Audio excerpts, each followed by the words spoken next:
Bom dia com alegria!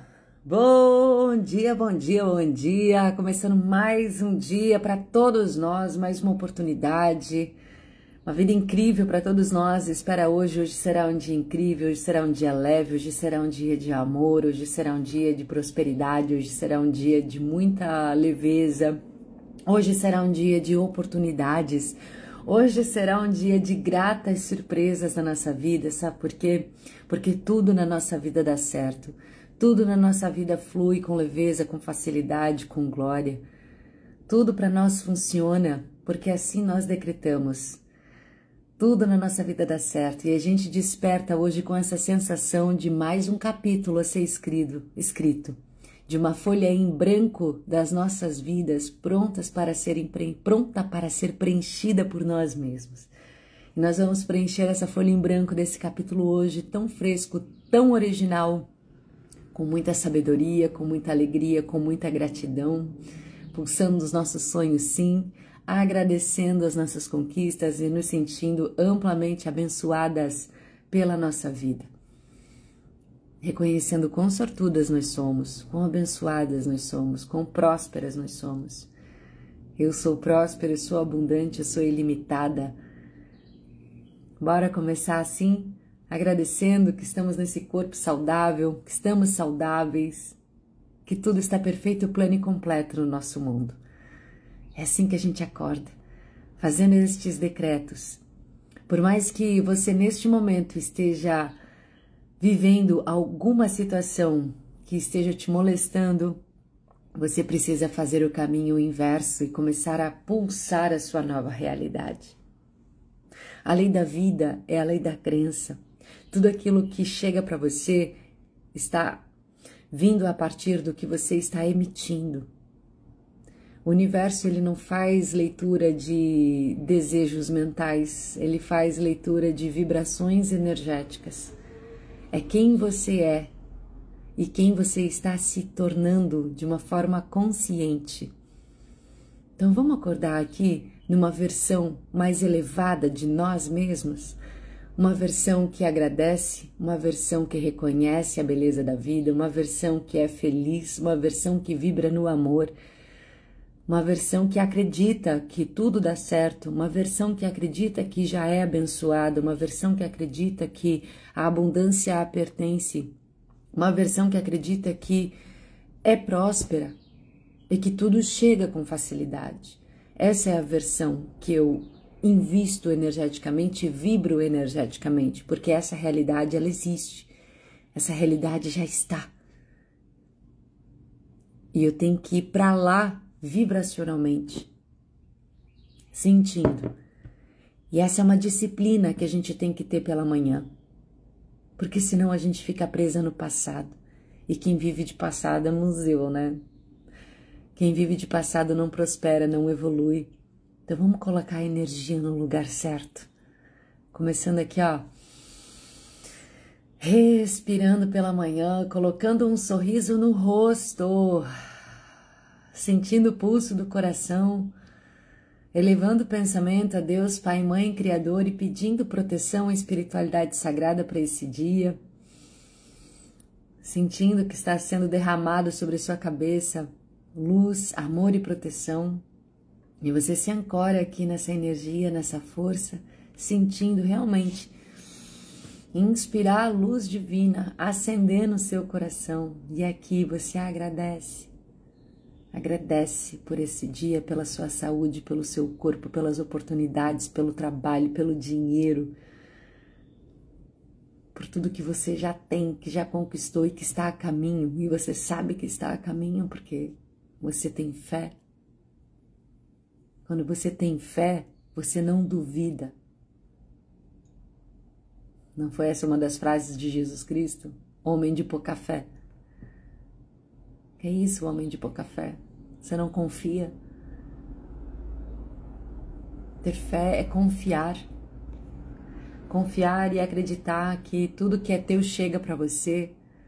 A partir do momento também que você caminha em direção a isso de uma forma vibracional. São realidades paralelas. Tudo já está disponível para nós num campo muito mais sutil. Então vamos começar fazendo um dia diferente, colocando aqui um sorriso no rosto, agradecendo, ancorando. Sabe que isso pode fazer uma grande diferença na sua vida? Uma grande diferença no seu dia. Se você acorda de cara fechada, amargurado, triste, remoendo, digerindo coisas, não perdoando, não soltando, ficando no loop eterno de uma conversa, de uma situação, buscando justificativas, procurando o algoz, culpando, se vitimizando. Cara, primeiro que você vai ficar enfermo, né? Você vai desenvolver uma enfermidade logo. Ou você vai ter problemas na cabeça, ou você vai ter ansiedade, ou você vai ter ataque de pânico, ou você vai ter uma cólica desgramada, ou você vai ter dor na nuca, ou você vai ter bruxismo, ou você vai ter uma úlcera, uma gastrite. É obviamente porque o seu corpo está completamente desarmônico energeticamente. A partir do momento que eu decreto e começo o meu dia já me levando, me colocando em outras frequências, e mesmo diante das adversidades, eu busco o caminho para me autorregular, a minha vida se transforma no sentido também de qualquer situação incômoda que vai acontecer, e obviamente vai acontecer, né, gente? A vida não é um bombom de morango, a vida é a vida. A gente vai ser desafiado por pessoas complicadas, a gente vai ter um dia que vem complicações, que vão trazer problemas e questões para serem resolvidas, obviamente é a vida acontecendo, mas essa situação eu vou conseguir ter muito mais clareza, sabedoria e certamente eu vou conseguir resolvê-la de uma forma muito mais eficaz, rápida, porque eu estou num campo vibracional de infinitas possibilidades. Se eu estou aqui vibrando em alegria, e busco me manter nesse estado vibracional, deixa eu só confirmar aqui qual é a faixa frequencial da alegria na escala Hertz, já que estamos trabalhando com a escala Hertz, né? Vou mostrar para vocês.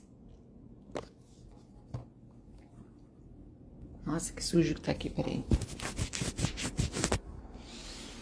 Cadê a alegria? Alegria! Olha aqui onde tá a alegria, gente. A alegria tá em 540 Hz. Olha o amor em 500 Hz. Quando eu acordo decretando que hoje será um dia de amor, significa que eu estou aqui. E eu não estou aqui. Imagina a diferença de eu vibrar em 500 para vibrar em 50. O que você acha que acontece? Quem tem mais energia para resolver, para fazer, para mudar, para acontecer? Tudo é energia, tudo é vibração. Tudo é energia. Essa consciência de que tudo é energia parece clichê, mas a gente precisa lembrar que tudo é energia e que nós somos um campo energético. Nós somos um campo energético. Nós estamos aqui vibrando em comunicação, em comunhão com o universo. E o universo é nosso aliado, é nosso parceiro, no sentido de ressonar com o nosso campo. Então, tudo que nós emitimos a partir do nosso campo, não há julgamento. O universo não julga. Não existe julgamento do que é bom, o que é ruim. Tudo é. Tudo é, tudo está. Então, quando eu vibro muito numa falta, quando, por exemplo, eu vibro num lugar de medo, eu tenho medo de ser traído, eu tenho medo de perder meu emprego, eu tenho medo de perder dinheiro, eu tenho medo, sabe os medos paralisantes? Se eu fico justificando e falando e sentindo, o universo não vai julgar o seu medo, falar, não, deixa de ser boba, menina, você é filha do Criador, você não tem que estar aí não, deixa eu te mostrar aqui, ó, que você pode. O universo entende que isso é um desejo. Ah, Sheila, que linda! Estou vivendo isso e ter entrado na IME foi muito importante para estar mantendo isso no meu campo. Ihu! Sheila é estoica, da Irmandade da Mulher Estoica. Já falei para vocês aqui, mulheres, que eu estou com uma irmandade em alta frequência.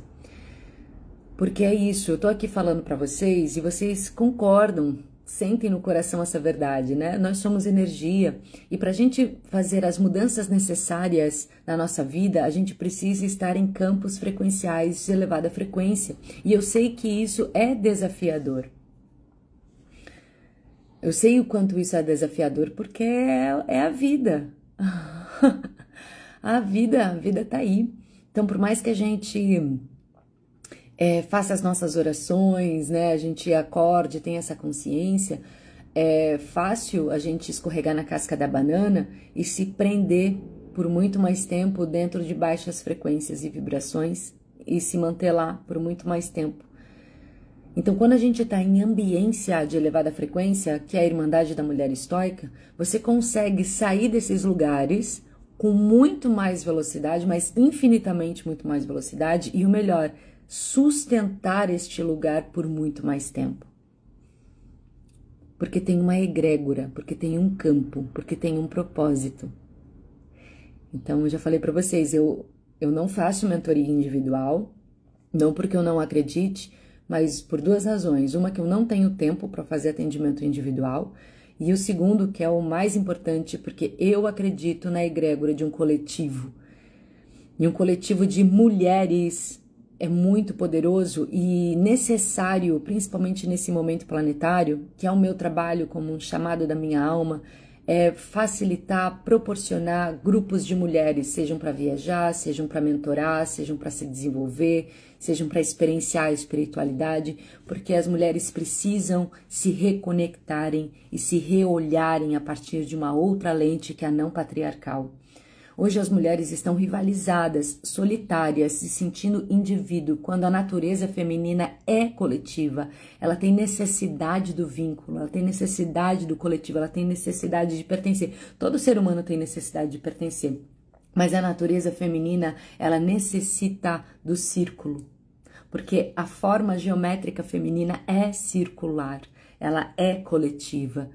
E hoje as mulheres estão adoecendo muito porque elas não são compreendidas e estamos dentro de um sistema patriarcal masculino distorcido, que não reconhece a nossa ciclicidade, nem mesmo a própria mulher conhece a sua natureza feminina cíclica. Nós somos 4 mulheres em uma lua de 28 dias, nem mesmo as mulheres conseguem se reconhecer. Então, levar uma mulher e você estar dentro de um círculo feminino, mas não é qualquer círculo, porque existem círculos e círculos, né? Tem círculo feminino que fala mal de homem, tem círculo feminino que fica se agarrando na dor. Você tem que entrar em egrégoras de conhecimento, de elevação, que é a Irmandade da Mulher Estoica. E aqui, por osmose e de uma forma muito sutil, você consegue ir fazendo os downloads necessários ou recordar, dar cor novamente a uma memória perdida de quem você é, da sua natureza, da sua ciclicidade, da sua potência feminina. Gente, ser mulher é muito incrível. É incrível ser mulher.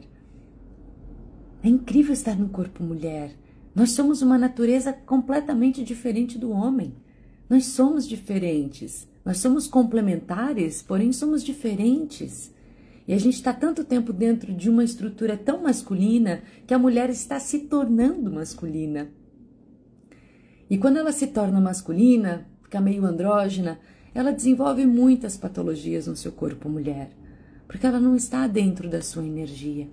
Até porque ela pode acreditar que a energia feminina é fraca, é vulnerável, que ela não pode sentir, que ela não pode ser vulnerável, que ela não pode ser receptiva. Mas eu compreendo essa mulher, óbvio. Eu também tô aqui na estrutura mulher. Então as mulheres hoje estão muito armadas, defensivas. Por quê? Porque estamos vindo de 5.000 anos de história de violação literal e consciencial da mulher. A mulher violada, estuprada de todas as formas. Então o que acontece hoje? A mulher hoje tem medo de se entregar, de se abrir, até que volte a confiar. Só que não é exclusivamente voltar a confiar no homem, que também é importante, mas ela precisa confiar, primeiro curar o seu masculino interno, o seu feminino interno e confiar nela mesma. É um trabalho muito mais sutil do campo que nós estamos fazendo aqui nessa nova era. Nós somos mulheres nova era, deusas. Nós somos mulheres da nova era. A era de Aquário, ela já está despontando. Nós estamos nesse momento planetário encarnadas no momento de transição planetária. A transição, ela é real, ela está acontecendo e nesse momento nós somos um grupo de humanos encarnados na transição planetária.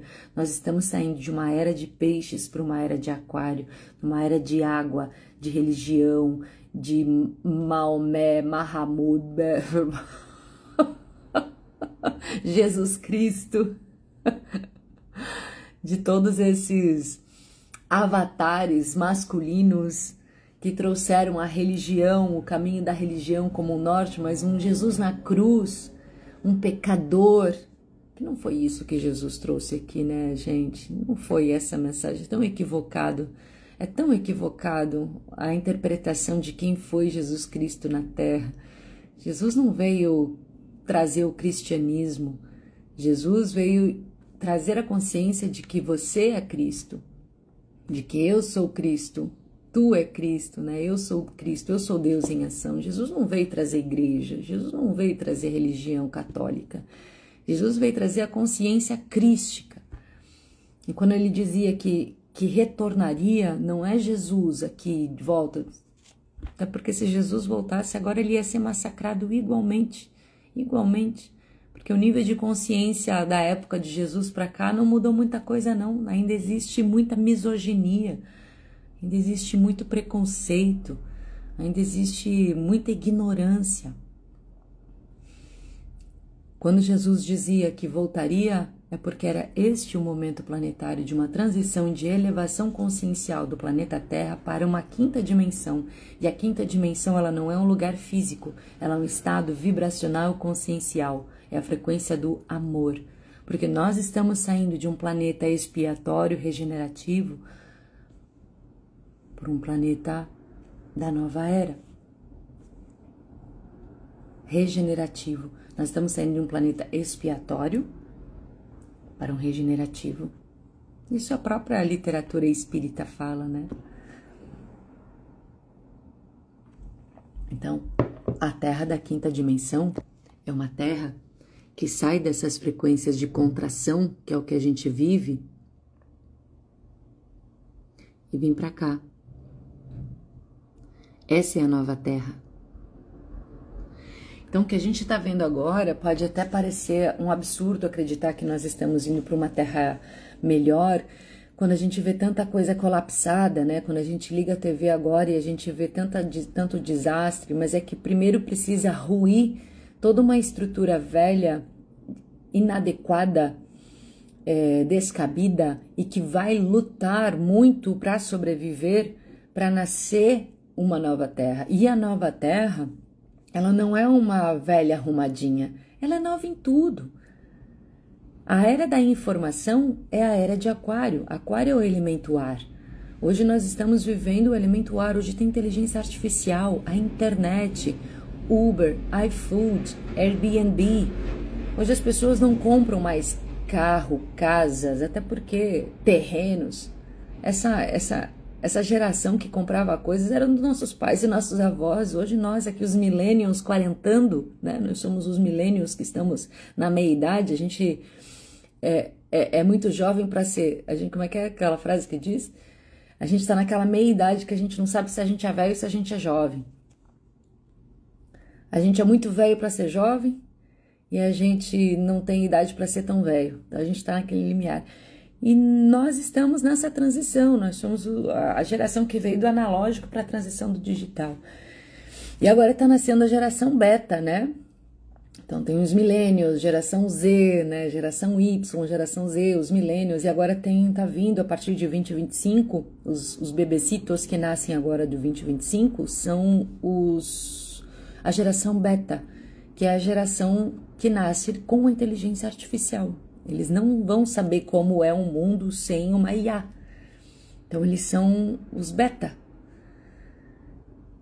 E, gente, é isso. A gente tá, e cada vez mais veloz, a gente tá indo para uma nova terra, uma nova forma de viver, uma nova forma de se relacionar, uma nova forma de vida, onde a informação vai estar presente. Então, daqui 100 anos, gente, a gente vai ter uma terra e uma sociedade completamente diferente, porém, eu vejo que a gente precisa fazer um trabalho muito mais profundo quanto humanidade, que a gente está desenvolvendo as nossas tecnologias, as nossas habilidades intelectuais, né? Isso é óbvio, nós estamos num momento hoje altamente tecnológico, a gente hoje está no futuro, né? A gente tá, eu olho as coisas assim, eu fico meio, uau, cara, a gente tá no futuro, assim, eu me vejo nos Jetsons, lembra do desenho Os Jetsons? Eu falo assim, a gente tá nos Jetsons. A gente chegou nos Jetsons, tudo aquilo que a gente visualizava 30 anos atrás do que seria o futuro, chegou.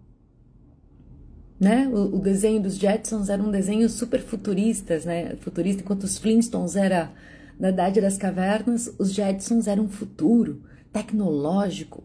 Claro que a gente ainda não tá voando com os nossos carros, mas tem muita coisa que a gente já tá nos Jetsons. E a gente tá no futuro. A gente tá no futuro. Esse futuro chegou. E esse futuro tecnológico, ele tem muita velocidade. Então, a gente está desenvolvendo o nosso lado intelectual com muita velocidade, né? Porém, isso é uma coisa que eu percebi junto do estoicismo, né? Estudando o estoicismo. Como a gente, quanto humanidade, a gente não desenvolveu a nossa habilidade de sabedoria pessoal. Os conhecimentos estoicos, gente, até da época de Aristóteles. Só um pouquinho aqui, peraí.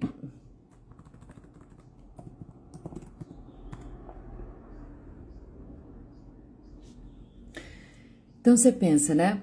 Eu tava falando de Jesus Cristo, né? Jesus Cristo nasceu há 2000 anos. E a gente tinha uma consciência daquela época, a gente fala, não, mas naquela época de Jesus... Gente, é a mesma época, se a gente falar, os mesmos políticos que botaram Jesus na cruz e o condenaram, existem hoje.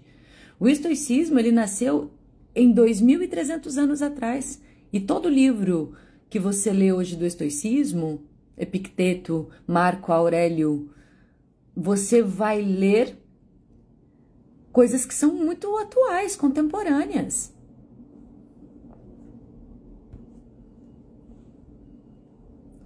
Qualquer livro que você pegue hoje do estoicismo, que eu acho super importante, por isso que eu criei a Irmandade da Mulher Estoica.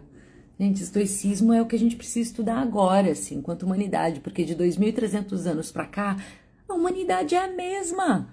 A gente precisa evoluir consciencialmente, não adianta a gente ficar criando carros voadores. Se dentro de nós a gente continua na Idade das Cavernas.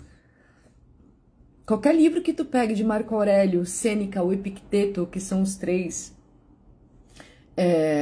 mais top, conhecidos do estoicismo, você pode facilmente achar que eles escreveram ontem. E o pensamento estoico é um pensamento que liberta, que traz liberdade, que traz cura, porque tudo começa na mente. Você tem uma outra lei universal, né? É a lei da mente, né? Tudo é mental. É uma das leis de Hermes Trismegisto, as leis herméticas, segundo Kybalion, né? Que é o livro que fala das leis herméticas. Tudo é mente.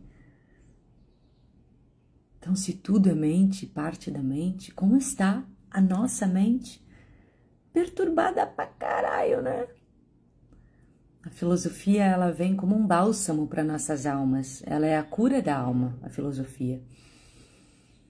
É por isso, minha deusa, mulher, que a gente precisa se desenvolver.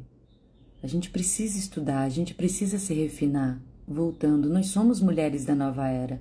Nós não podemos continuar dentro de uma estrutura que está ruindo. A gente precisa se atualizar, minha deusa. Senão você vai perpetuar dores e sofrimentos e apegos da era de peixes. que era da dor, do sofrimento do Jesus na cruz, da culpa, minha grande culpa. Você não vai recordar da sua potencialidade feminina. A nova era é a era do despertar do feminino na Terra. Onde você está, nessa oportunidade terrena, você está dormindo? Vamos acordar, mulher. Vamos ser a nossa melhor versão, encontrar o nosso caminho dentro da sabedoria, recordar, reconectar. E essa é a minha missão aqui como mentora, proporcionar esses espaços de recuerdo. Por isso que eu tenho a Irmandade da Mulher Estoica. Olha, a Irmandade da Mulher Estoica não está com vagas abertas nesse momento. Eu estou com um chamado especial apenas para algumas mulheres. Mas se você está ouvindo essa live e você está sentindo que gostaria de pertencer a uma egrégora comigo de elevada frequência, me manda uma mensagem inbox, tá? Eu não gosto de fechar as portas 100%, mas nesse momento está bem exclusivo. Mas me manda uma mensagem inbox para saber mais da Irmandade da Mulher Estoica, que eu te mando mais informações, tá? E bora, deusas, vamos lá. A gente está num ano de transformação, a gente está num ano de mudança de pele, a gente está num ano da serpente. E para a gente transformar, a gente precisa empreender uma jornada de desenvolvimento pessoal. A gente precisa se colocar no caminho, não esperar que tudo caia do céu. Se a sua realidade não está bacana hoje, o que tu pode fazer para melhorar essa situação? Você precisa empreender uma jornada para isso. Você precisa mudar a sua mentalidade, o seu campo vibracional, a sua ambiência. Às vezes o lugar que você tá te infectando, você não está nem consciente disso porque você está em ressonância. A partir do momento, gente, a gente conversa tanto na Irmandade da Mulher Estoica sobre isso. Todas as jornadas que eu faço de mentoria, sempre há essa fala. Eu mudei as minhas amizades, eu já não ressoo mais com esse trabalho, eu já não consigo me conectar com coisas que eu me conectava há 3 meses atrás. É coisa de 3 meses, gente. 3 meses você já é outra. Você olha e fala para aquela mulher de 3 meses atrás, ela já está tão distante. Porque o que? Você moveu. Gente, você sabe que a vida, ela não depende, as transformações da sua vida não dependem de quantos anos você tem. A maturidade, o que tu conquista, não tem a ver com quantos anos você tem, mas quantos quilômetros que tu anda por dia. E não andar, é de andar de se desenvolver. Se você pega 3 meses e você empreende uma jornada de autoconhecimento, onde você consegue mudar os seus pensamentos, a sua consciência, a mulher de 3 meses atrás, ela parece que é uma mulher de 10 anos atrás. De tão distante que tu ficou daquela versão, mas porque você empreendeu uma jornada. E eu entendo que isso não é uma coisa fácil da noite pro dia, justo porque a gente precisa ter uma mentora que sustente, que ancore, que dá um caminho, que tem outro grupo de mulheres que também estão junto, aí você não se sente sozinha, você tá numa caminhada com outras, então esse campo vibracional te influencia, te energiza para você não desistir, porque é fácil desistir, tá? Porque se você tá muito tempo dentro do arquétipo da sabotadora, né, deusa? A Thaís aqui, ó, como testemunha viva. Se você tá muito tempo dentro do arquétipo da sabotadora, do ego, condicionada no teu ego, identificada com o teu ego, você vai ter muitos momentos que vai querer desistir, porque o ego, ele vai brigar, ele não quer morrer, então ele vai começar a ver dificuldade em tudo, ele vai achar que não pode, é aquele nível da apatia, né? Porque se tá numa vibração de 50 Hz, vai ter muito alto boicote, então é fácil desistir. O processo do autoconhecimento, gente, a gente primeiro desce a ladeira para depois subir. E descer a ladeira é esse lugar de entrar naquele quartinho da luz 20 watts, colocar uma lâmpada LED e ter coragem para olhar o que precisa ser olhado, corrigido, sentido, ressignificado. Em algum momento eu vou ter que fazer. E é uma constante, tá? É um trabalho constante. Bom, pessoal,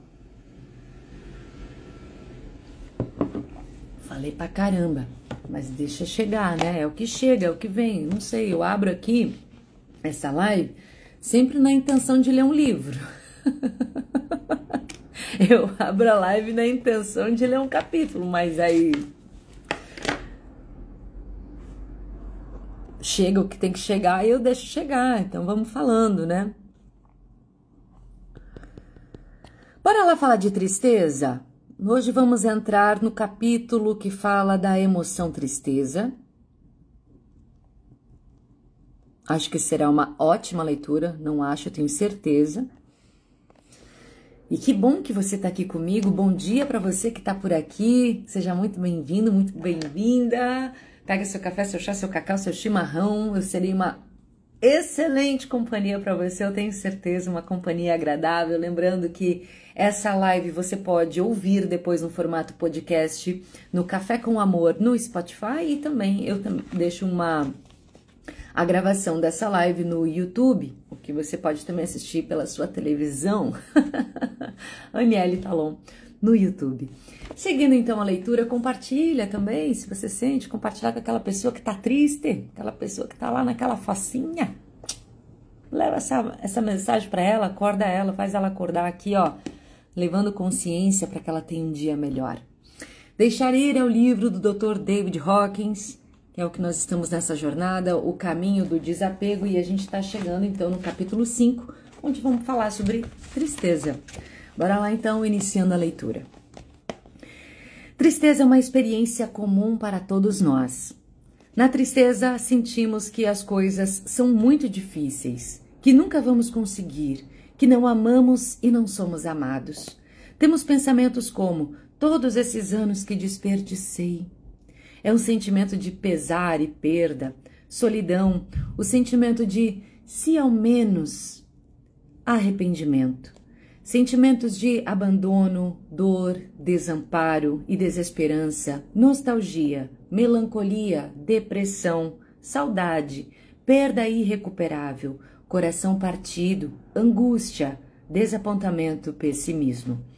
A tristeza pode ser desencadeada pela perda de um sistema de crenças, um relacionamento, uma capacidade ou função, uma esperança sobre nós mesmos ou uma atitude geral para com a nossa vida, circunstâncias externas ou instituições. É este sentimento. Eu nunca vou superar isso. É muito difícil. Eu tentei, mas nada ajuda. Há um sentimento de vulnerabilidade para a dor e sofrimento, então vemos uma grande parte dele no mundo externo para reforçar e justificar o nosso próprio sentimento interno. Choramos para que alguém ajude, porque não conseguimos fazer nada a respeito disso e sentimos que talvez outra pessoa possa fazer isso por nós. É oposto à apatia, em que o sentimento é de que ninguém pode ajudar. Permitindo a tristeza. A maioria de nós carrega uma grande quantidade de tristeza reprimida. Especialmente os homens são propensos a esconder esse sentimento em particular, visto que ele é considerado como viril e chorar não é uma atitude masculina. A maioria das pessoas tem medo da quantidade de tristezas que elas suprimiram, estão aterrorizadas pelo fato de que vão ser inundadas e sobrecarregadas por isso. As pessoas vão dizer, se eu começar a chorar é provável que nunca pare. Existe uma tristeza no mundo, tristeza na minha vida, tristeza na minha família e nos amigos. Ai, as tragédias não ditas da vida. A tristeza reprimida é responsável por muitas condições psicossomáticas e queixas relacionadas à saúde. Sem dúvida. Em vez de suprimir esse sentimento, se é permitido que ele seja liberado e rendido, nós podemos rapidamente pular da tristeza para a aceitação. A tristeza contínua sobre uma perda é causada pela resistência de aceitar esse estado e permitir que a tristeza se esgote. A persistência de um sentimento é causada pela resistência de permitir que ele seja rendido. Exemplo, aspas, pare de choramingar. Uma vez que aceitamos o fato de que podemos lidar com a tristeza, nós já estamos no orgulho. Os sentimentos de eu consigo fazer isso e eu consigo lidar com isso nos levam à coragem. Com a coragem de enfrentar os nossos sentimentos internos e deixá-los ir, nos movemos para o nível de aceitação e às vezes paz. Quando deixamos ir muita tristeza que guardamos por anos, nossos amigos e familiares vão perceber uma mudança na nossa expressão facial. Nossa caminhada vai ser mais leve e vamos parecer mais jovens. Uma pessoa que está triste, ela tem até um outro comportamento corporal, facial. A gente percebe quando uma pessoa está triste, né? Pela sua feição, pelo modo como anda, como fala, sem energia. Então aqui, ó, a tristeza, ela está em 75 Hz. A partir do momento que a gente começa a liberar ela e entender que a gente pode lidar com esse sentimento, com essa emoção, aliás, peraí, deixa eu botar uma outra foto aqui. Que a gente pode lidar com essa emoção, né? Tristeza em 75, a gente já pula pro orgulho, ó. Eu já consigo saber que eu consigo lidar, eu vou para 175 Hz, eu ganho 100 Hz a mais aqui, o que já começa a me dar uma coragem para fazer o que precisa ser feito. E eu posso chegar até em paz, segundo aqui o Dr. David Hawkins. E quanta tristeza acumulada nós temos no nosso corpo, sem ao menos saber que a gente tá com esses fragmentos energéticos, principalmente os homens, né? Que não dão vazão às águas paradas.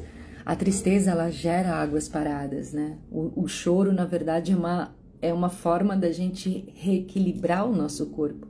A lágrima, ela tem um componente, ela é salgadinha assim, porque ela é uma água salgada que ajuda a neutralizar o nosso corpo. O choro vem para eliminar aquilo que está aqui dentro. Eu lembro muito bem quando eu quando eu participei de uma cerimônia de ayahuasca pela primeira vez. Eu estava num momento bem complicado da minha vida, foi em 2014. Foi minha primeira cerimônia de ayahuasca. Eu estava me separando na época, estava com uma filha pequena, eu estava com muitos medos, eu estava com uma tristeza absurda, não pelo fim do meu casamento, mas pela condição de estar com uma filha pequena, separada, que sentia a falta do pai. Eu carregava uma culpa muito grande por ter decidido me separar e afastar minha filha do pai, mas eu já estava carregando aquela situação por anos, eu já não tinha mais estrutura emocional para estar dentro daquele casamento. Então a ayahuasca veio na minha vida como um chamado espiritual mesmo, foi muito lindo. Um dia eu conto essa história de como esse chamado chegou para mim. E mal começou a cerimônia, eu comecei a chorar. Mas eu chorei. Gente, eu chorei como nunca tinha chorado na minha vida. Eu não conseguia parar de chorar. Eu simplesmente entrei numa catarse. Mal abriu a cerimônia, assim... Eu já entrei na força, acho que a força tava louca para me pegar. A força fez um escaneamento no meu corpo e percebeu que eu tinha muita água retida, que eu tinha muita tristeza. E imediatamente eu comecei a liberar. Eu não conseguia parar de chorar. E eu percebia, assim, tinha momentos que eu falava assim, meu Deus, eu tô chorando muito. Até me deu uma vergonha, assim, de estar numa catarse, todo mundo lá cantando, e eu chorando. Gente, sei lá quanto tempo eu chorei, fiz a limpeza, acabei fazendo limpeza, né? Porque eu tinha tanta nhaca dentro de mim, eu tinha tanta mágoa, eu tinha tanta água parada, eu tinha tanto choro retido, eu tinha tanta dor, tanta culpa dentro de mim, que chorei, limpei. Quando fiz todo aquele processo de me desaguar, eu vi tanta luz, fui inundada por uma paz, fui inundada por um amor. Meu Deus, eu saí daquela cerimônia leve, parecia que eu tava voando. E aí, a consciência que eu tive depois daquele ritual é de que, antes de entrar, parecia que eu era desse tamanho e as coisas eram desse tamanho. E eu tava sendo engolida por aquilo. Depois dessa cerimônia, gente, eu me tornei tão grande que eu olhava para as coisas e elas estavam pequenas. Falei, gente, eu sou muito grande. Então, eu saí daquela vibração de 50 de ser pequenininha e fui inundada por um amor e luz que eu comecei a vibrar em 500 Hz. Eu me tornei grande. E aí, a partir daquela cerimônia, eu movi tanta coisa na minha vida por ter liberado essa tristeza, ter permitido liberar essa tristeza, ter me perdoado, porque eu também entrei num processo de culpa e consegui encontrar um auto-perdão. Eu liberei tanta bagagem. Que era por isso que eu estava pequena, eu tinha muito peso em mim. Eu tinha tanto peso que eu não tinha velocidade, eu andava 50 km por hora. Olha a importância da gente aprender a deixar ir essas emoções. São pedras, são pesos, que toda vez que eu libero, eu cresço, eu cresço, eu cresço. E a Ayahuasca para mim foi uma sagrada mesmo medicina, é uma sagrada medicina mesmo, que ela me curou, me curou. E aí, depois disso, claro, eu empreendi muitas jornadas de autodesenvolvimento pessoal, de cura pessoal, né? Porque a Ayahuasca também, ela não faz milagres assim na sua vida, nesse sentido de, ok, agora minha vida está resolvida, pronto, gratidão à Ayahuasca. Ela me ajudou naquela etapa.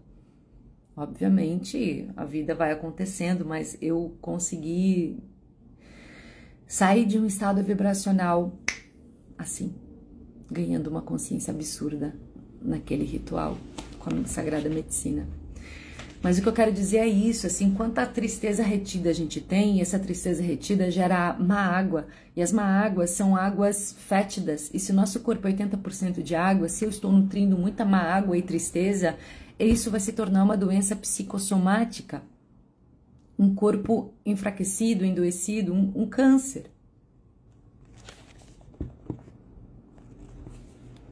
Dai-me vida, dai-me força, dai-me luz. A tristeza é limitada pelo tempo. Esse fato nos dá a coragem e disposição para enfrentá-la. Se não resistirmos ao sentimento de tristeza e nos rendermos totalmente a ela, ela vai durar cerca de 10 a 20 minutos. Então irá parar por longos períodos variáveis. Se continuarmos rendendo toda vez que aparecer, a certa altura ela vai se esgotar. Apenas se nos permitirmos experimentá-la completamente. Viva essa tristeza, sente esse luto. Por isso que a gente fala assim, não finge que tá tudo bem. Terminou um casamento, um divórcio, viva esse luto. Não queira acelerar as coisas, vai vivendo, vai sentindo, não foge não, porque uma hora isso vai bater na sua porta de novo para ser vivido e sentido e ressignificado. Só temos que tolerar uma tristeza esmagadora de 10 a 20 minutos, então repentinamente ela vai desaparecer. E eu entendo que 10 a 20 minutos dentro de uma emoção que não é confortável parece uma eternidade. Mas a gente precisa vivenciá-la para ela existir, ela saber que ela está ali e a gente reconhecer. Porque senão ela vai continuar insistindo em ser vista. Se resistirmos à tristeza, ela vai continuar indo e vindo. A tristeza suprimida pode continuar por anos. Ao encarar a tristeza, muitas vezes precisamos reconhecer e deixar ir a nossa vergonha e constrangimento sobre ter o sentimento em primeiro lugar. Para os homens principalmente, temos que entregar o nosso medo do sentimento e o nosso medo de ser inundado e sobrecarregado por ele. Ajuda-nos a perceber que deixar ir a resistência do sentimento nos move rapidamente através dele. Tradicionalmente, as mulheres têm dito por sabedoria e experiência própria: um bom choro faz eu me sentir melhor. Muitos homens se surpreenderam quando aprenderam a verdade contida nisso. Vivencialmente, houve um surpreendente e quase imediato alívio de uma enxaqueca assim que se permitiu aparecer a tristeza sobre uma situação passada. Conforme a tristeza surgiu, foi dada a sentença: homem não chora. Depois de deixar ir o orgulho masculino quanto ao choro, surgiu o medo de que nunca pararia assim que foi permitido começar. Assim que o medo foi embora, veio a raiva da sociedade que forçou o homem a suprimir sentimentos e a raiva da noção de que homens nem sequer deveriam ter sentimentos. Com a rendição da raiva, o nível da coragem foi alcançado e a necessidade de chorar pôde ser permitida. Não apenas aliviou a enxaqueca, como quando a chuva de soluços diminuiu, uma paz profunda se estabeleceu. Dali em diante, o assunto não precisou mais ser evitado. Uma vez que um homem deixa a tristeza emergir e se livra totalmente dessa energia suprimida, ele está em paz e sua própria visão de sua masculinidade muda. Ele continua sendo o mesmo homem, mas agora ele também pode estar em contato e lidar com seus próprios sentimentos. Consequentemente, ele é mais adequado, mais capaz, mais bem equilibrado, mais compreensivo, mais maduro, mais capaz de se relacionar e entender outros, mais compassivo e amoroso. A base psicológica de toda a tristeza e luto é o apego. Vou repetir. A base psicológica de toda a tristeza e luto é o apego. O apego e a dependência ocorrem nos sentimentos incompletos com nós mesmos. Portanto, buscamos objetos, pessoas, relacionamentos, lugares e conceitos para suprir nossa necessidade interior. Por serem usados inconscientemente para suprir uma necessidade interior, passam a ser identificados como meus. Quanto mais energia é gasta sobre eles, ocorre uma transição de se identificar com o objeto externo como meu para começar a ser uma extensão atual de mim. A perda desse objeto ou pessoa é vivenciado como uma perda do nosso próprio ser e uma parte importante da nossa economia emocional. Quando a gente tem apego a uma coisa, é muito apegado a uma coisa, um lugar, uma casa, um filho, uma pessoa, e quando a gente perde isso, porque obviamente a gente vai perder coisas que não são nós, são do mundo, é como se tivesse perdido um membro. Quanto mais apego, mais você sente como isso fosse a extensão do seu corpo. E a gente não pode se apegar a coisas que são finitas e voláteis, né? Quando isso se perde, porque vai se perder em algum momento, a sensação é perda de um membro. Por isso é importante a gente andar na vida desapegado, né? O estoicismo ensina isso, viu? A arte do desapego. A perda é vivenciada como uma diminuição da qualidade de nós mesmos que o objeto ou pessoa apresentava. Esses são os lutos, principalmente de fins de casamento, com muito apego. Pessoa que se separa se sente um lixo, ela acha que já nem existe mais, ela não se consegue mais nem se reconhecer. Fins de relacionamento com dependência emocional é um sofrimento absurdo, porque a pessoa ela perde a sua identidade. Se ela perde a sua identidade, quem ela é no mundo? Ela não tem energia para ser ela. É como se ela morresse. A gente tem que andar na vida desapegado, gente. Tem uma aula do programa Trocando a Pele, que está dentro da Irmandade da Mulher Estoica, que eu falo só sobre isso. O apego cria dependência. E a dependência, devido à sua natureza, intrinsecamente é carregada com o medo da perda. Toda pessoa é apegada, ela tem medo de perder. Aí ela é desconfiada. Aí ela é ciumenta. Aí ela é controladora. Aí ela não tem paz.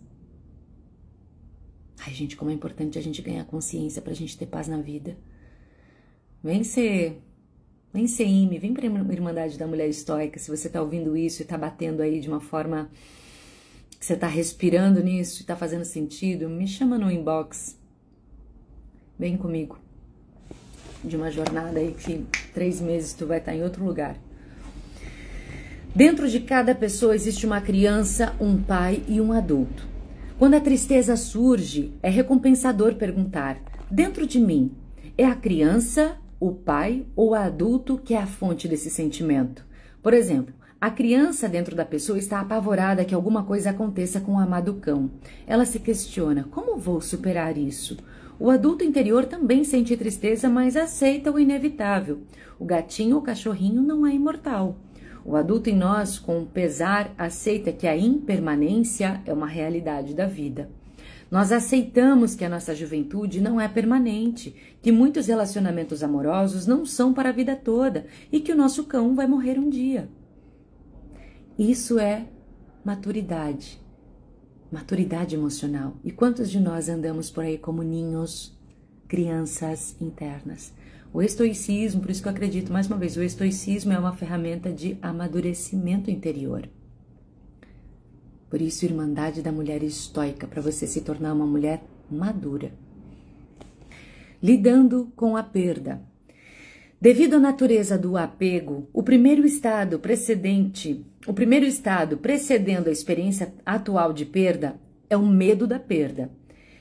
Ele é usualmente defendido de uma ou duas maneiras. Uma é aumentar a intensidade do apego por tentativas cada vez mais persistentes para fortalecer os laços. Essa abordagem é baseada na fantasia de que, quanto mais forte o laço, menor é a probabilidade de perda. Entretanto, essa é a própria manobra que muitas vezes precipita a perda de um relacionamento, porque a pessoa luta para ser livre do apego possessivo e da quantidade de controle restrito que está sendo colocado sobre ela. Eu falei no início da live, todo medo que tu tem é como se você estivesse magiando a favor. Se você tem medo de perder alguém, você está contando para o universo que você vai perder alguém. Você está vibrando nesse medo, você tá visualizando o cenário. Se você visualiza cenário de que está sendo traída, que será enganada, que ficará sozinha, e isso é uma constante por causa do seu medo, o universo não está entendendo que isso é um medo e não vai te dar. Ele entende vibracionalmente, porque ele não julga, que isso é um desejo. E aí vão acontecer, olha, outra coisa mais profunda, que Jung mesmo traz isso. Vão acontecer fatos e situações na sua vida que vão comprovar a crença que você tem. Vão acontecer situações, aí você vai dizer assim, eu não falei, eu sabia que isso ia acontecer, eu estava certa. Sim, de todo modo você estava certa. Se você acredita que vai ser traído ou não vai ser traído, você está certa de todo modo, porque a lei da vida é a lei da crença. Você manifestou isso. Eu não estou dizendo que uma pessoa que te trai, a culpa é tua, tá? Pelo amor de Deus, que isso fique muito claro. Eu não estou passando pano para traidor e pessoas desleais. Não. E outra, também não senti culpada por isso, tá? Isso é uma questão de caráter. Mas o que eu quero dizer é que se você fica vibrando nesse lugar do medo da perda, você será uma companhia péssima. Porque você vai ser controladora, você vai vigiar, você não vai dar paz, você não vai ser uma pessoa harmônica porque você não está em harmonia, você não está pacificada. Você não está pacificada dentro de você, então se não está resolvido isso dentro de você, o seu externo vai projetar a sua confusão. Então na sua dinâmica, você não vai encontrar paz, você vai encontrar confusão. Pegou? Respira um pouco. Respira. Muito amor, tá? Eu sei que às vezes essas coisas de autoconhecimento dão uns tabefe na nossa cara, mas não é pra sentir culpa por isso, é pra trazer consciência. Porque uma vez que a gente traz consciência e identifica, que é a primeira etapa, a gente tem a oportunidade de dar um novo significado e sair daí. E isso não precisa estar sozinha, tá? Pode vir comigo, você pode encontrar outros grupos e lugares para voar, para espiralar. Entretanto, essa é a própria manobra que muitas vezes precipita a perda de um relacionamento porque a pessoa luta para ser livre do apego possessivo e da quantidade de controle restrito que está sendo colocado sobre ela. Ninguém gosta de estar num lugar onde é pressionado, vigiado, controlado. É um absurdo isso. Então, dado que o que mantemos em mente tende a se manifestar, o medo da perda pode, paradoxalmente, ser o mecanismo que vai trazer aquela perda. A segunda maneira a se lidar com o medo da perda é pelo mecanismo psicológico da negação, chamado em linguagem comum de enterrar a cabeça no chão. Vemos isso ao nosso redor todos os dias em suas várias formas de recusa a enfrentar o inevitável. Todos os avisos estão lá, mas a pessoa não fica atenta. Logo, o homem que estava, obviamente, em um processo de perder o emprego tende a não perceber. Os cônjuges de um casamento que está indo por água abaixo não tomam medidas corretivas. A pessoa com uma doença séria ignora todos os sintomas e evita a atenção médica. Os políticos falham ao olhar para os problemas sociais com a esperança de que irão embora. Países inteiros estão cegos aos estados precários de existência. Exemplo, o ataque aos Estados Unidos em 11 de setembro. O motorista ignora os sinais de advertência de um motor pifando. Todos nós experimentamos o arrependimento de que não demos atenção aos sinais de aviso à frente. Isso é uma coisa bem importante. Às vezes, quando a gente entra num caminho da espiritualidade, que é maravilhoso, mas a gente tem que tomar um cuidado aqui, quando entra nessa caminhada, de achar que tudo é muito espiritual, no sentido de Deus irá prover, foi Deus quem quis, Deus quis assim, entende? O relacionamento tá ruindo, e aí ninguém fez nada por aquilo, e aí acabou se falando, não, é que Deus quis assim. Na verdade, Deus quer o que tu quer. Deus quer o que você quer. E aí a pessoa acha que foi Deus. Não, na verdade, poderia ter tido você uma maturidade de olhar o que estava pifando e talvez encontrar algum caminho de melhora, de correção, de conserto, ao invés de falar que Deus quis assim.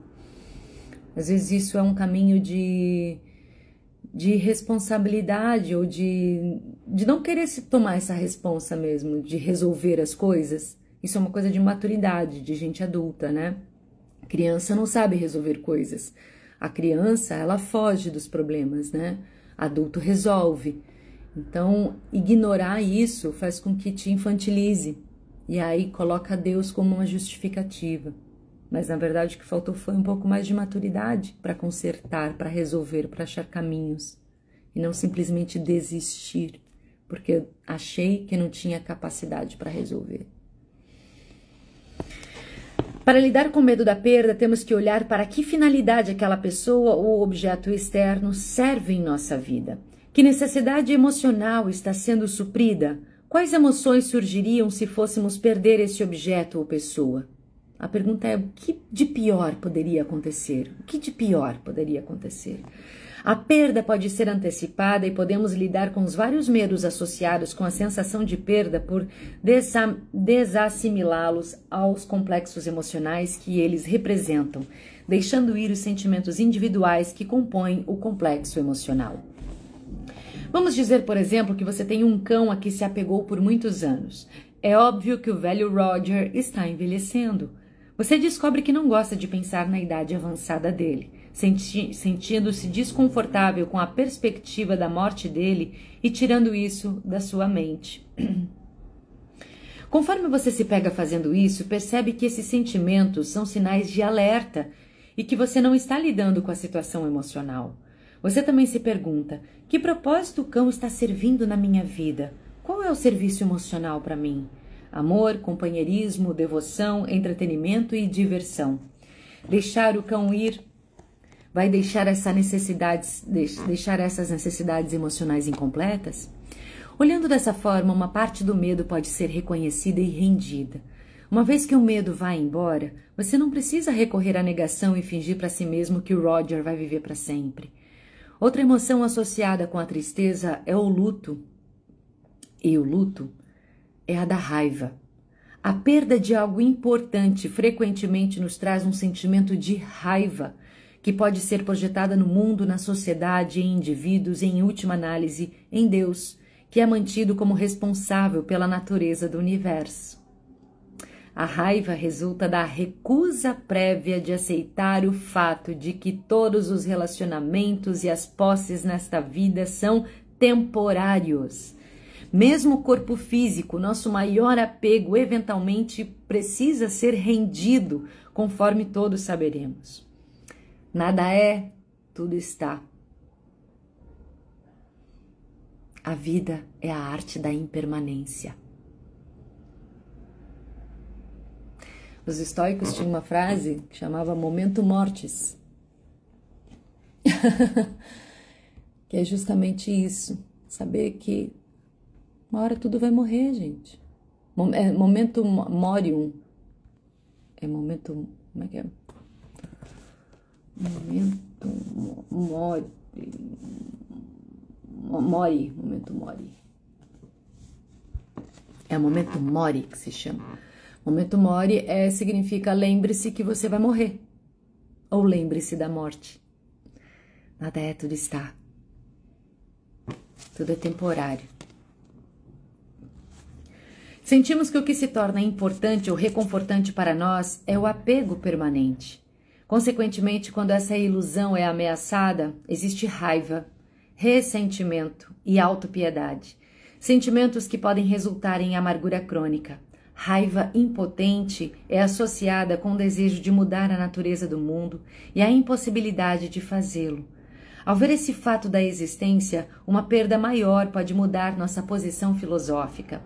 Uma perda maior pode nos acordar para a natureza de todos os apegos e de todos os relacionamentos, ou podemos negar novamente o fato óbvio de que todos os relacionamentos são temporários e intensificar drasticamente os laços existentes para compensar a perda. Uma parte de lidar com a negação da inevitabilidade da perda é ver através das tentativas de manipulação. Tudo é medo, manipulação, controle, tudo isso é medo, é apego. Na imaginação, a mente tenta desenvolver táticas para evitar a perda. Isso pode tomar a forma de se tornar melhor, ou mais trabalhador, ou mais honesto, e mais perseverante, ou mais leal. Aqui entra táticas manipulativas da boazinha. Vocês já viram que eu dei uma masterclass esses tempos, mês passado, há 2 meses, sobre a boazinha, que a boazinha só se fode. O arquétipo da boazinha, isso é uma aula da Irmandade da Mulher Estoica. Atenção, mulheres, a mulher que é boazinha demais, na verdade, ela não é boa genuinamente. Ela não é boa porque ela é boa e gosta de se doar, porque ela está preenchida de si, então ela entrega isso ao mundo de uma forma autêntica, genuína, sem nada em troca. A boazinha, ela faz isso por barganha, por manipulação, porque ela tem medo de não ser aceita, tem medo de ser rejeitada, tem medo de não ser aprovada. Então ela precisa ser perfeita e impecável, porque Deus me livre não me amar, Deus me livre me rejeitar, Deus me livre eu receber um não. E é um sofrimento ser a boazinha. Uma coisa é você ser bondosa, outra é você ser a boazinha. Consegue perceber que existe uma diferença? A pessoa que é bondosa, ela é uma fonte d'água, ela tem um aroma, ela entrega isso para o mundo de uma forma genuína, porque existe bondade dentro dela e desapego, ela simplesmente entrega para o mundo porque ela está preenchida.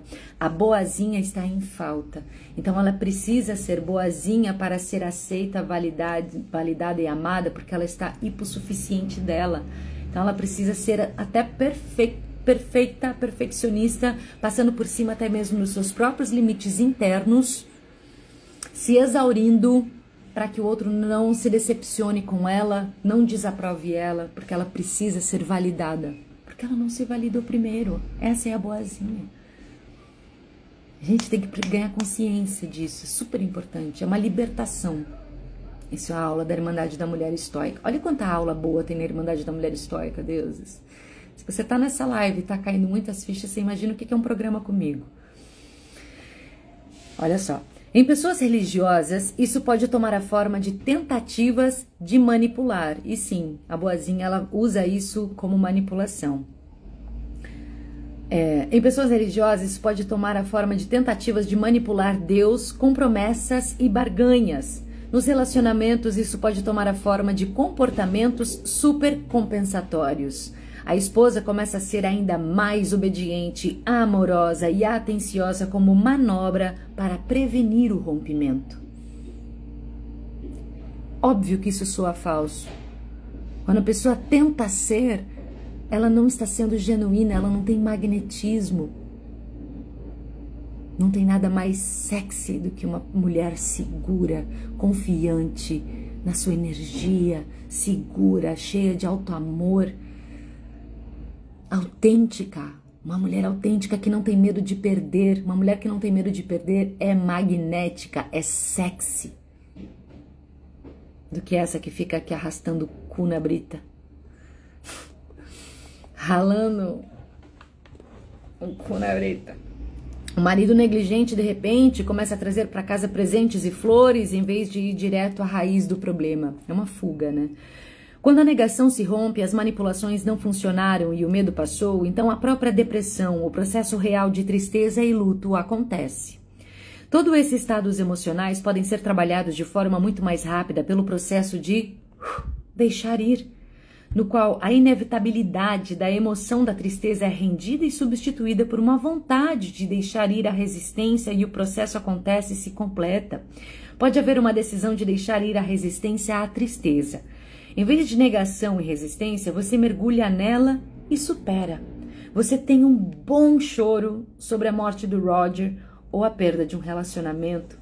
Associada com o sentimento de tristeza está sempre uma quantidade variável de culpa.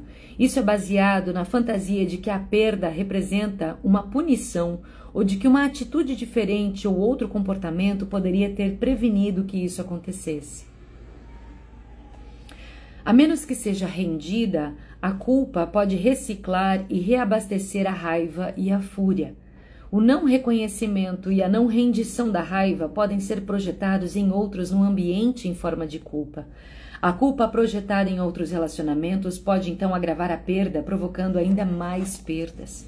Isso acontece frequentemente entre cônjuges como resultado da morte de uma criança. Foi relatado que a taxa de divórcio entre pais que perderam filhos chega a 90%. Por causa da projeção de culpa, uma perda severa é composta por outra perda severa, a do cônjuge. Um exemplo desse tipo de reação é o caso de uma mulher de 40 anos. Ela teve um casamento excelente por 20 anos com um marido atencioso e obediente. Seu filho mais novo teve leucemia. Quando ele morreu, ela entrou em tristeza e luto e, mais importante, desenvolveu uma reação de raiva. Tomou a forma de ódio. Ela odiava os médicos, odiava o hospital, odiava Deus, odiava seu marido e seus filhos existentes. A raiva dela se tornou tão incontrolável que ela se tornou fisicamente violenta e ameaçadora.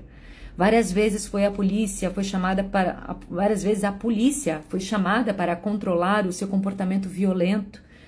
No fim, as outras crianças deixaram a casa por medo do caos, abuso físico e estados emocionais ameaçadores. Seu marido não mediu esforços na tentativa de ajudá-la com a raiva, mas ela virou a sua fúria sobre ele também, atacando-o violentamente em várias ocasiões. Finalmente, em desespero e aflição, ele se viu obrigado a sair de casa. A situação caótica terminou em divórcio, no qual a esposa perdeu seu lar. Levou quase 5 anos para a raiva diminuir.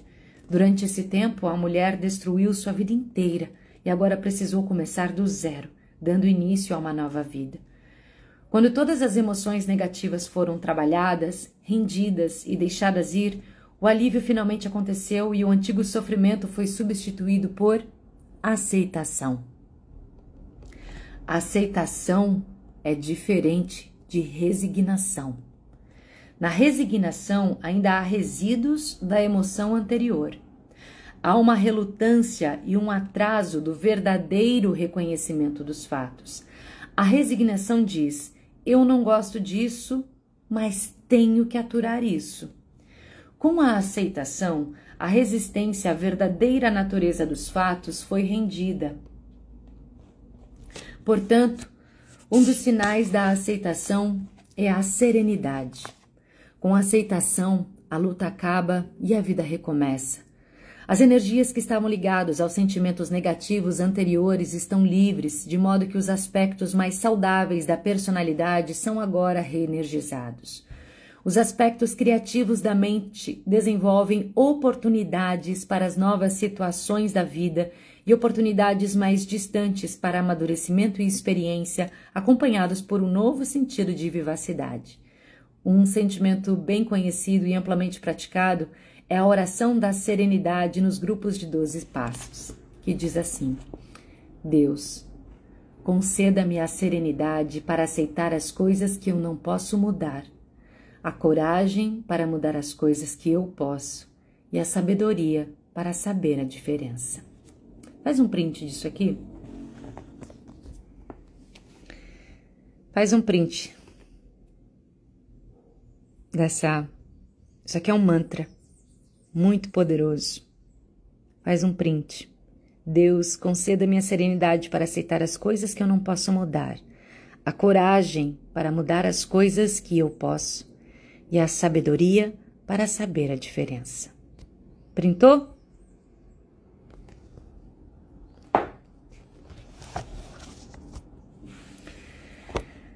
A incapacidade de trabalhar qualquer das várias emoções associadas ao luto e à perda pode resultar na incapacidade crônica em qualquer um dos seus componentes.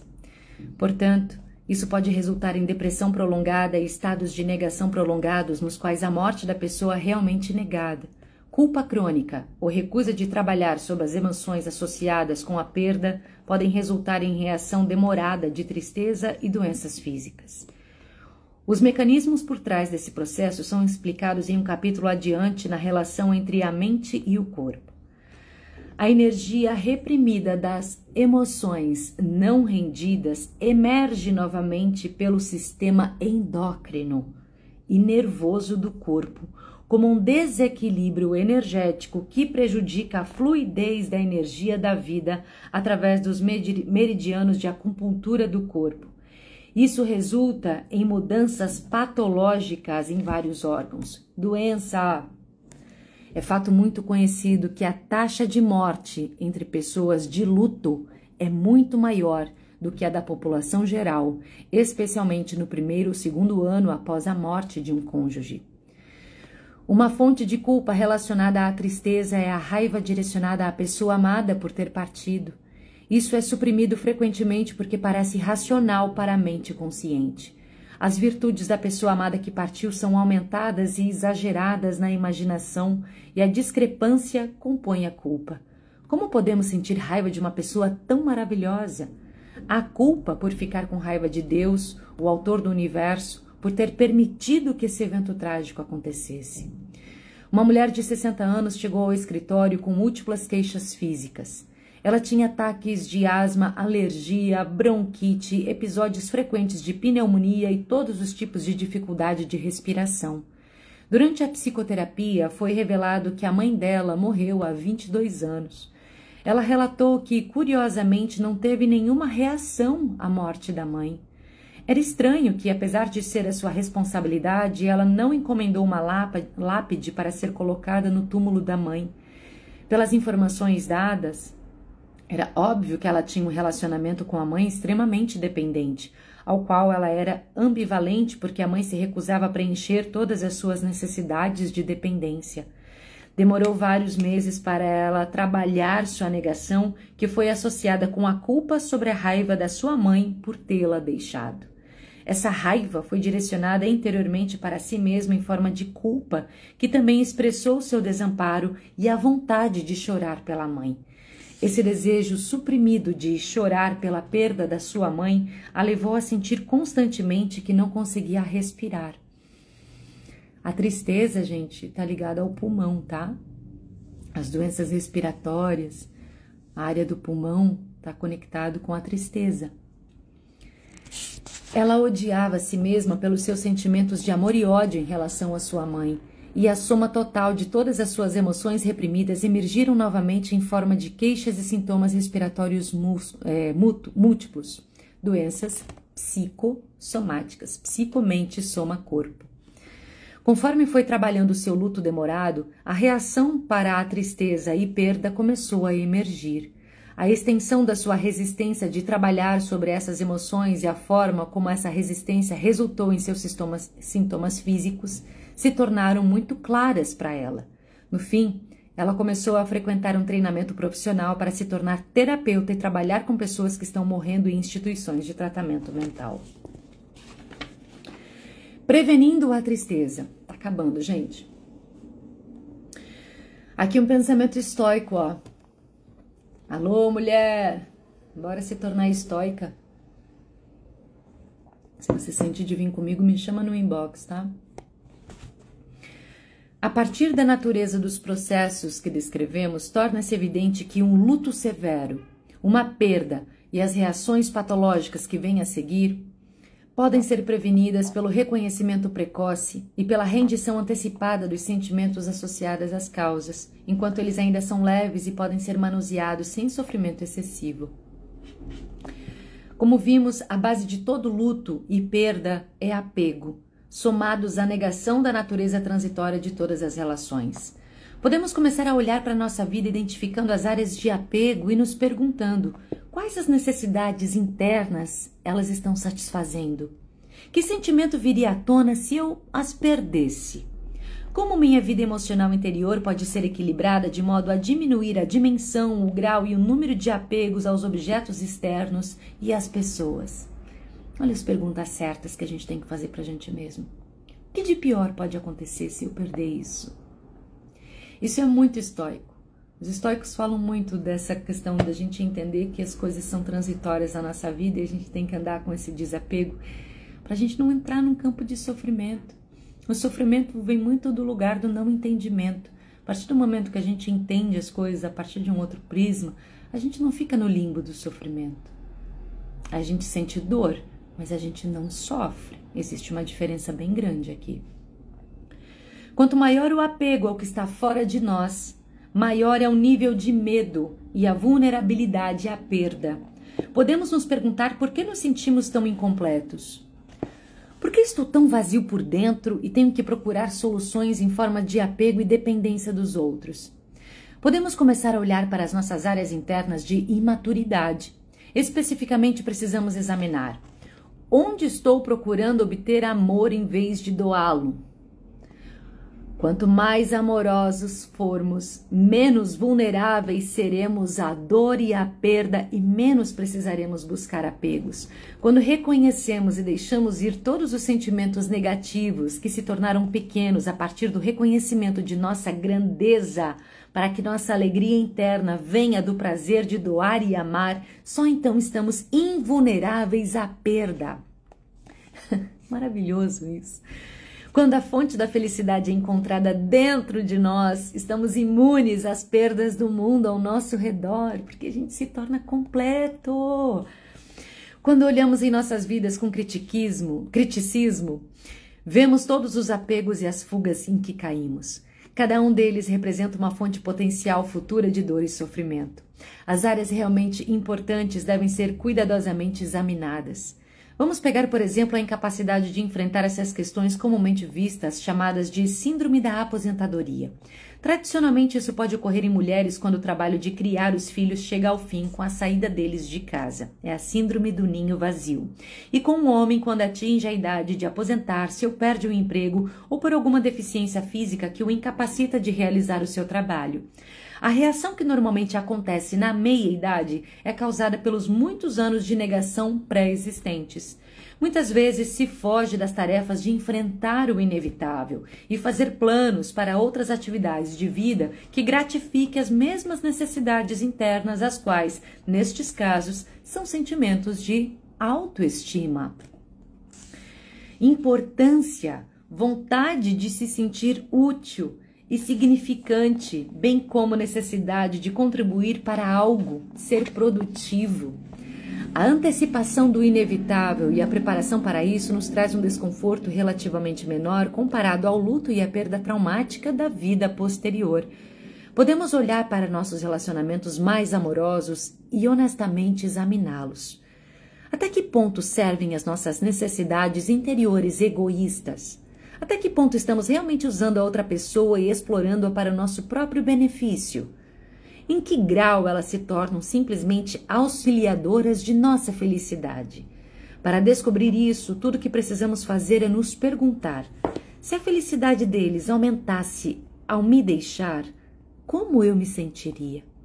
Isso revela em que grau estamos tentando controlar e restringir a outra pessoa, o que é apego e não amor. Mais de 2000 anos atrás, Buda observou que a base de todo sofrimento humano é o desejo e o apego. A história da humanidade apenas provou a verdade de seu ensinamento. Qual é então a solução para esse dilema? Como podemos ver, é apenas o eu menor de nós mesmos que se apega.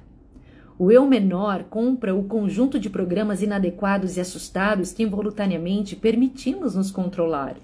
O propósito de deixar ir é para desenergizar esses programas para que não sejam mais executados. Então, estamos livres para nos expandirmos para a consciência maior do nosso eu maior. Aquela parte a que nos referimos como eu maior ama em vez de buscar amor. Consequentemente, nos vem a consciência que estamos em todos os momentos cercados de amor que é ilimitado. O amor é automaticamente atraído pela pessoa que ama. Por deixar ir constantemente nossos sentimentos negativos, curamos nossa dor presente e profilaticamente prevenimos a ocorrência da dor futura. O medo é substituído pela confiança e com ele vem a profunda sensação de bem-estar. A imunidade à dor da perda ocorre quando substituímos a dependência do eu menor, a personalidade, com a dependência do ser, o divino dentro de nós. Olhamos para a segurança do eu, que é eterna, em vez de olhar para o eu menor, que é transitório. Isso aqui é muito Irmandade da Mulher Estoica, gente. A consciência de que nós somos um eu divino superior, amados, completos e aceitos por Deus, é uma consciência que toda mulher tem que carregar com ela. Eu falo mulher porque meu trabalho é com mulher, e existe também essa necessidade de amor e aceitação que a mulher tem como ela. Por causa de uma memória perdida do feminino, principalmente, de achar que precisa do outro para ser feliz e completa. Quando a gente se torna muito mais magnética, sexy, incrível, quando a gente se torna o amor, é o amor, está completa, está hipersuficiente de si mesma. Bora, se você se sente chamado de fazer parte da minha Irmandade, me manda uma mensagem em inbox. As inscrições não estão abertas, tá bem exclusivo agora, tá? Eu vou abrir só em agosto. Mas se você tá aqui, sente afinidade com a minha comunicação, com essa proposta, me manda um inbox para saber mais. Pessoal, a gente vai seguir com o medo, tá?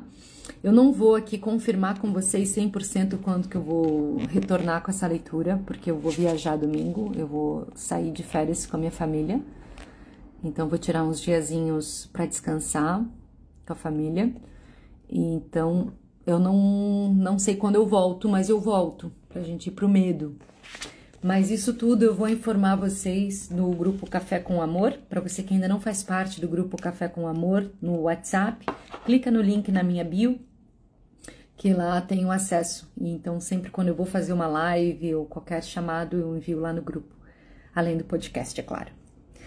Desejo a você um lindo dia, um lindo abençoado dia. Respirando, agradecendo e trazendo muito amor aqui, ó. Eu sou amor, eu sou Deus em ação, eu sou Cristo em ação, eu sou o que eu sou o amor em ação. Lembra disso? Conecta com isso, sente essa verdade, porque é uma verdade, tá bom? Desejo a você um lindo dia, tá? Um bom final de semana também. Beijo no seu coração, fica com Deus.